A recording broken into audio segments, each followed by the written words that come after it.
For all of us, it's about predicting where the consumer is going and getting half of it right. One of the things we want to do is create ads that don't suck. Embracing change creates great possibility. I'm Alan Hart, and this is Marketing Today. This episode's part of a series I recorded at the Adobe Summit in Las Vegas, Nevada. I'm Alan Schulman. I'm the Managing Director and Chief Creative Officer of Deloitte Digital in the US. Well, welcome to Marketing Today. Happy to be here. Thanks for having me. So one of the things I'm curious about is what are the types of solutions that you're driving for marketers in your current role at Deloitte Digital? So they vary greatly because unlike most agencies, our offering tends to be much wider in that we help marketers envision new products and services may not be in their portfolios right now. A lot of our clients don't necessarily have an advertising problem or a marketing problem. Some of them have a product problem, meaning they need to get new products and services out there in the market. So a lot of times what they do is come to our customer strategy and applied design offering, and we very much are involved in helping them envision new products and services through that. We then move that over to, once there is an idea there that they may want to create digitally, we then move to our design and build function, which is largely our DX studios, our digital customer area, which has a lot of creatives and a lot of studios associated with it around the country, where we will actually design, build, and prototype proof of concept for new digital products and services. And then we go tell the world about it, which is Heat, our advertising offering, which is an agency that, we're very behind, and that is a very creative agency based in San Francisco, Chicago, and New York. So very much involved with them in terms of telling the world and doing brand campaigns and campaigns to help our clients get their message out there. And the last piece of it is very much a heavy focus on e-commerce and data and the role of data in marketing, which is really an offering we call Hux, which is a new offering around how you take control of, own your data, how you own the decisioning around that data, and then how you own the delivery of that data. So those are all of the areas that— Pretty broad. It is broad. It Yeah. is broad. It is a lot. It's more than the average scope of what you'd hire an agency to do comms or campaigns for. Right. Well, interesting. And so describe for me and listeners a little bit the relationship between Deloitte, the consulting advisory firm, and Deloitte Digital, because from an outside looking in, I don't quite understand. So Deloitte Consulting, Deloitte Digital is the performance marketing group that sits under Deloitte Consulting and activates on the strategies that Deloitte Consulting puts out there for clients. They can be mostly marketing strategies or business strategies, and then we then take those strategies and we execute on them, right? So that's a very simple way of saying the difference between the two. I would say the other way that we talk about it is how you run marketing, how you run your marketing organization, how you run marketing operations, right? What tools and processes and technologies you use to run marketing, that's Deloitte Consulting. How you engage your customer, that's Deloitte Digital. So if you think of an iceberg, the part below the water line, that's usually much larger than the part sticking up, right? Right. That's how you run marketing. That's organization, workflows, processes, and technologies. And then above the line is how do you engage the customer? And that's where Deloitte Digital sits sort of, at the customer engagement level, Deloitte Consulting more in how you run marketing. Right. And I think these days it's very hard to separate those two things, right? Yeah. Particularly in the age of personalization and cognitive web. You can't engage the customer without having a real appreciation for, particularly if you're a global marketer, how your marketing organization looks, how your workflows and processes look, and then what technologies like Adobe are you using to run marketing, right? So I think it's very hard to separate, which is why your question is so germane. We get it asked all the time. What's the difference? And we say, we're at Deloitte Digital, we engage the customer, right? And then Deloitte Consulting is really more about the operations of marketing. Okay. Well, so you're kind of sitting in this, you are sitting in this digital role, and you're seeing all of this data, IT, convergence of marketing.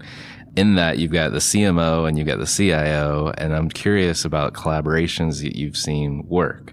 I've had on the podcast actually, and I don't know that they're a client, you don't need to divulge anything, but I've had CarMax on, their CMO and CIO. And they've got this great partnership that they talk about. Question. But I know that's not true everywhere. So, can you describe just the nature of how you've seen CIOs and CMOs collaborate? Absolutely. So just what I was just mentioning. The way you run marketing versus the way you engage the customer is really a team sport now. Right. It involves what you've heard the acronym CMTO. Right. Sure. Yeah. Right. CMOs have to be up on technology. CIOs have to be up on marketing. Right. And that is a cross collaborative effort, which in many enterprises and many clients which we work for, there are varying degrees of that collaboration that go on. The best ones are the ones where they are dedicated to understanding the customer, having a real relentless focus on who their customer is and how they want to serve that customer. And that means both physically as well as digitally. Right? Because there are times when you want face-to-face contact. You don't want to kill a call center and replace it with a chatbot just because you can. Because inevitably your customer experience, or what we call your human experience at Deloitte, will suffer. Yeah. So there are places where digital transformation has to be balanced with human relation. Right? And those things have to work together. Otherwise, if you just lean too hard into the tech piece of it, and that's why CMO and CTO or CIO, that's why that partnership is so critical. There's one insurer, right? A major dental insurance company we work with. Currently, we're the chief marketing officer and the CTO. Very, very close partnership. And because of that partnership, we've been able to help them relaunch their digital, sort of presence everywhere, and do that with a very strong foundation of Adobe, underneath it, but with very, very deliberate attention given to, are they an existing member and insured, or are they a prospect? What are the ways that they can collaborate together to sort of model new prospects and members? And how can they better service their existing members, whether they're with large group or small group insured client bases, right? So that's an example of where when those two come together, you can get a lot done. In most organizations, that can be hard. A lot of times the luxury of being Deloitte Consulting coming in is that we do have that trust and that credibility in the C-suite where we always advise first and we make second. Right. So we would rather lose a making deal and be the long-term advisor, because we've been in business a long time. And as creative as much as that sometimes breaks my heart to lose the making deal, we advise first. Right. That's we play the long game. Well, I would imagine it definitely helps with change management if you've got the buy-in at a senior level. You're exactly right. And change management is not easy. It's one of the things I can honestly say at Deloitte we do really well is change management. You have to know what the correct components of a change management program are to get an entire organization to move. You need executive sponsorship. You need pilots. You need to stand up use cases. You need to stand up those things that people will look at and go, oh, this is how it works. So this isn't that painful, because as you know, we're humans, and human behavior is we like to stay in our swim lane, right? And so if we're staying in our swim lane, we go, oh, that's not my problem. That's this other department's problem. Well, in today's world, to get marketing done at a better level of personalization, we got to break those swim lanes down. And that's where change management's really important. Well, one of the biggest buzzwords right now in marketing and maybe in tech is AI. Some people believe in it. Some people have embraced it. Some people have actually done something with it. I'm curious if you can describe kind of how you've seen it used well, or how you've seen it used in a way that it's driving growth. Yeah, so AI is absolutely, like any new technology, there's always what I'll call a seduction period. Everyone's seduced by it. It takes over the headlines like big data did a few years ago. Of course. Right. And then of course everyone jumps on that. And even a year ago, blockchain was sort of the thing on everybody's mind, and it took some time to get to some level set on what is blockchain really. What is it? So so I think, and it's a lot of things, but the truth is with AI, I think there is no question but that AI is going to have a significant impact on every industry sector, as it relates to creative and content, which is the place I live, it is going to have an absolute huge impact on the long tail of digital asset production and creative production. The stuff that, instead of adapting, resizing, relanguaging, all of those things that we used to have lots of people doing, not very fun tasks. Right. AI is going to be able to come in and automate a lot of those tasks. And I think that's not only going to make content organizations more efficient, but it's going to make them more effective, because then they can focus on the ideas. They can focus on the things that get your attention as a marketer, that get consumers' attention and break through, as opposed to the things that should be automated for efficiency's sake. So an example of that is a project that we did recently where we're actually taking creative assets that live in a DAM, a digital asset management system. Since we're here at Adobe, I can use the acronyms of Sensei, which is Adobe's AI product, goes into the DAM, grabs assets out of there, and populates templates from the Adobe Creative Cloud. Right. So what AI is going to be able to do is speed up our time to market content processes. Right, because campaigns were these things that used to take real long waterfall times, and lots of agencies doing them and taking their sweet time to get either a TV commercial made or a bunch of banner ads made. If it was on the digital side, I think now what we're seeing AI is going to enable us to do is collapse the time to market that it takes to get us from idea to market, right? And I think that's the good piece of AI. Right. I think those people who think that it's going to replace all creatives or all humans, we're not there yet. I don't have a crystal ball, and I don't consider myself a futurist. But from what I've seen so far, it's not going to replace the craft skills we need in design and in copywriting, whose mission in marketing it is to intrigue you and to involve you in a piece of content.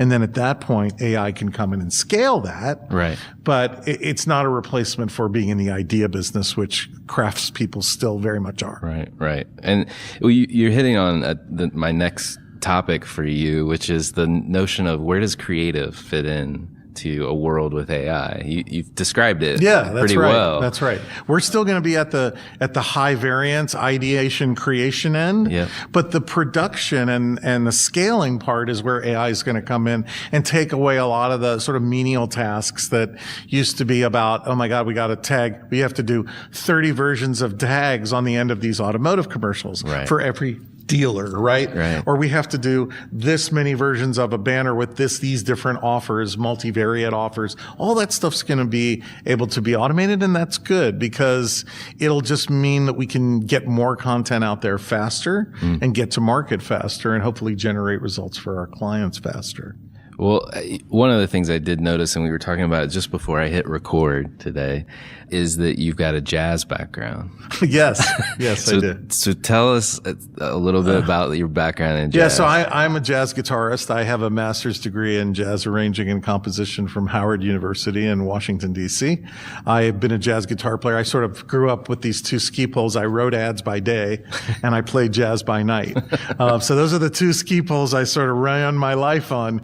You sort of ads by day and jazz by night. And what's interesting is they have some similarities.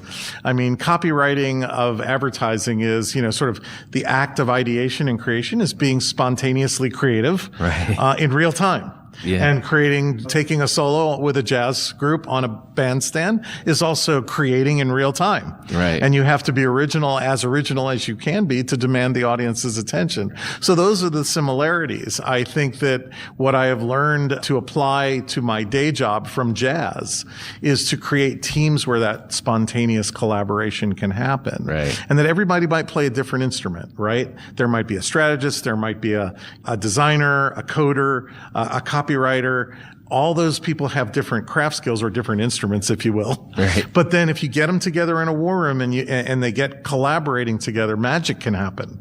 And that's the challenge on the creative, management side of putting teams together, not just of people with craft skills or what we used to call creatives, but just teams of people who can collaborate and come up with, whether it's new products and services, design and build prototypes, create ad campaigns, or, do experiential types of of things in digital that could be AR, VR, whatever, that we're doing all those kinds of things at Deloitte Digital. Well, what makes a good, in your mind, a good jazz ensemble or a good team? Is there elements that you can, jazz just seems so magical at some level to me as not a jazz musician. How do you make the magic happen? You have to know the language, right? You have to know the chord changes and you have to understand the form.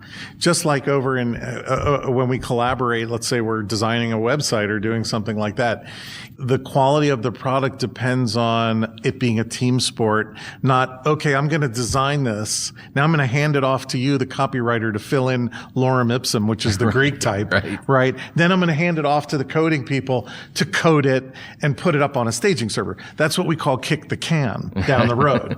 That doesn't work. And I think the magic of what happens on the jazz bandstand is everybody's listening. Everybody gets their chance to be an individual and to solo. But then when your solo's done, it's your turn to try to prop up the next soloist and be listening all the time to what the other person has to say. That discipline in jazz applied to what we do in building digital experiences is very, very relevant. And I found it's been a really tremendous help to me in terms of how the best teams that are creating digital experiences work out. And casting is what that's about. When you're in a managerial position like I am, it's like, who are the right players to put on this team that are going to make the music, right? And that casting is really, really important, right? It's complementary skills that can collaborate together. So that's why we always look out for multiple. We don't want you at Deloitte to be just do one thing well. We're looking for your craft skill, your core craft skill, whether that's a writer, designer, coder, strategist, whatever your core stem of your T is, right? As they say, whatever your core craft is, we're looking for good presentation skills. We're looking for good conceptual skills. Can you concept well? We're looking for collaboration skills. Do you collaborate well with others? And then we also look for, obviously, diversity, really important. We're looking for diverse skills, and we're looking for also the ability to innovate. So if you've got a pet, if AI is your thing, or 3D is your thing, or AR or VR is your thing, we want to create the space for you to go try to create and innovate in that space, as opposed to pigeonholing you into one type of industry sector or one type of project. And that's how we try to, our studio offerings are sort of designed to allow people to grow through those different things based on what they're interested in. Interesting. Well, what's top of mind for you right now? Maybe as a leader or as a marketer, creative, anything come to mind, like topics that you're really... I think right now it's that we're no longer in that interruptive model of communications interrupting you to give you a message brought to you by a brand, right? I think now it's not about share of voice or share of mind, but it's about share of culture and share of conversation. And what I'm really excited about is we recently acquired some AI on the inside side that looks at predictive conversations and looks at what conversations are happening out there in the world. And we're using that AI to tell us what topics will be trending in the next 24 hours, the next 72 hours, as much as 3 to 7 days out. So we're looking at that intelligence and saying, okay, if this is where the conversation is moving in the next 7 days, we should create content there. right? For our brands, where it's a natural fit. You don't want to force a brand into a conversation, because then you're just creating noise. But I think where we look for is those organic conversations that are happening out there where a brand has a natural fit. And that's where we want to create content. And what excites me is we're setting up what we call content at the speed of culture, right? We're setting up the ability to see where the conversation's moving, get ideas down, rapidly create video, rapidly be able to get out there with posts and with other forms of comms that can help our clients be part of that conversation while it's alive. And what we're seeing is some really interesting results that's goosing client results from a KPI perspective. Now that we're sort of thinking more about share of culture and share of conversation than share of voice or share of mind, which I think is the old model of advertising. Interesting. Well, what's the best, kind of switching gears a little bit, what's the best piece of advice you've received? Could be in life, could be in career, anything. That's a very good question. I think my grandfather's asked me, said, Alan, there's really only 3 questions you have to answer in life. What do you love? What are you good at? And what do you want to give to the world? Oh, wow. He said, you won't know what you love until you're in your 30s because you won't have lived long enough to know what you love. Yeah. What are you good at is an answer that usually comes in your 40s, because by the time you're in your 40s, you will have worked long enough to know what you're good at. Right. And then what do you want to give to the world is usually something that you start to ask yourself in your 50s when you're thinking about what it is that you want to give to the world and leave behind. So those are, sometimes the thing you love isn't the thing that you're good at. Right. Or sometimes the thing that you're good at isn't what you love. And a lot of times I've seen people and friends and others, take jobs because they're good at them, but their heart really isn't in it, or they don't love it. Or conversely, I've seen people chase what they love. Like, I love jazz. My father said at a young age to me, son, you'll never make a living playing jazz, so you better go get a degree in something practical. And so that served me well, because as I said before, I've spent most of my career, my days writing ads, my nights playing jazz, and both of those things have been sort of good pieces of advice for me. And I think those are some of the anecdotal things from my past That's great. That have been helpful. That's great. Well, we're bombarded by information these days. Is there any source of information that you look to, you go to, you frequent often? Anything that comes to mind? I have to admit, as an industry, I think we're far too, for an industry that purports to understand people and the world and what's going on with consumers, we're far too inward looking. And I think we spend way too much time reading our own jargon. So for myself, I'm a big believer in behavioral economics. Yeah. I'm a big fan of Rory Sutherland, and some of the other nudge-oriented thinkers out there. So a lot of where my passion lies is in social psychology. And so I do a lot of reading around that. I just finished reading Tom Friedman's most recent book, Thank You for Being Late, which sort of talks about three big major sort of shifts going on in the world. One around population growth, one around our environment. The third one, which is the most interesting to me, is the velocity of technology and how our ability as humans to learn and adapt is not keeping pace with the velocity of technology. And that's going to mean we're going to need new rapid learning skills, and we're going to need to be more than just T-shaped individuals. We're going to have to be lifelong learners as technology continues to grow. So whereas last year we were learning about blockchain, and this year we're learning about AI, that stuff's just going to continue to accelerate. And the onus on us as professionals, we're never done learning. It's just like jazz. You're never done practicing. You're never done getting better. It's a lifelong endeavor. And I happen to think technology and this sort of the way that we connect with people is going to also be lifelong learning for those people in the future of marketing, because it's going to be very much in a liquid state. I think it's going to continue to morph and evolve as cognitive web, sort of gets more sophisticated and more data comes online. It's going to be a question of how to best use that data, because data is like oil. Until you refine it, it's just oil. You got to refine it first and get the insights out of it and sort of interpolate it, extrapolate it, then give it to us, the creatives, and tell us how to use it, Tell us what the implications are of it, because other than that, it's just sort of data for data's sake. And people say content is king. I say context is king, because data is only as good as the context it was gathered in, right? So we might have data from, fresh data, 3 months old, but you don't really know what context that data was captured in. So that's why I'm really excited about what we're doing with our predictive AI on the front end of our Hux offering, and what we're doing with being able to sort of look at conversations as a driver of how brands start to message in real time and get that sort of content at the speed of culture thing going.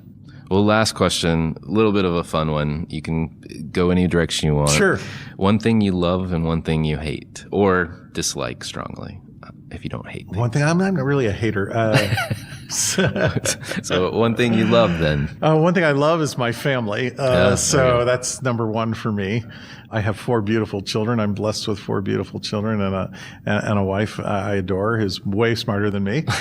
So that's the thing I love, in addition to obviously guitar. Playing that for 35 years, and it's sort of a lifelong endeavor to play jazz. It's sort of a life assignment. So those are the sort of the big things that that I love, things that I'd love to see change in the world. I think we're just in a really divisive place as a society right now. And I think the move towards populism and nationalism is very scary, because I think that you can't make an omelet without breaking some eggs. And I think we're in a time right now where I think we need to sort of come together and be more inclusive of everybody, as opposed to highlighting our differences with each other. And it concerns me more from the future of my kids and the next generations than it does me personally. But I think it's scary to think about the world that they will live in if we continue down this road of us versus them. Yeah. Well, and you mentioned earlier the pace of change, the speed of that change, the velocity of that change. Rapid velocity of change. Nationalism and the polarity of conversations don't help that. That's right. That's right. It's more of a right. head in the sand. As they say, there's no cost to be nice, right? Right. Treating someone nicely doesn't come at a cost. It's just something you choose to do, which is be decent and do the right thing. And so I think in what we're trying to say about elevating the human experience now, and we're trying to work with our clients on, is to sort of come with a purpose.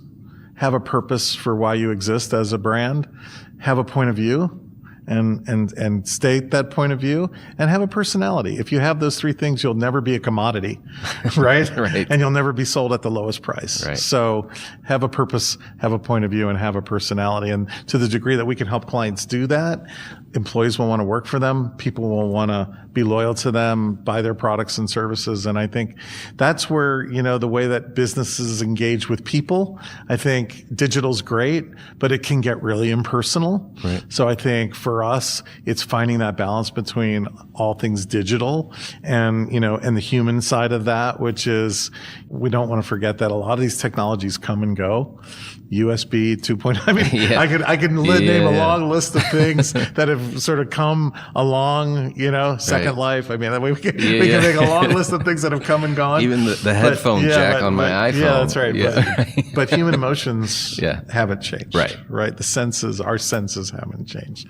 So hopefully we can, as businesses, we can engage with people as people, and digital's great, and it's great for efficiency, it's great for effectiveness, but I think it's about finding that balance and elevating the human experience and helping businesses do that however best we can. Awesome. Well, thanks for coming on the show. I'd love it. Thank you for having me. Hi, it's Alan again. Marketing Today was created and produced by me, with writing and editing by Kevin Greeley, social media support by Megan Woods, art and graphic design by Sarah Dell. If you're new to Marketing Today, please feel free to write us a review on iTunes or your favorite listening platform. Don't forget to subscribe and tell your friends and colleagues about the show. I love to hear from listeners, and you can contact me at marketingtodaypodcast.com. There you'll also find complete show notes with links to anything we talk about on any episode. You can also search our archives. I'm Alan Hart, and this is Marketing Today.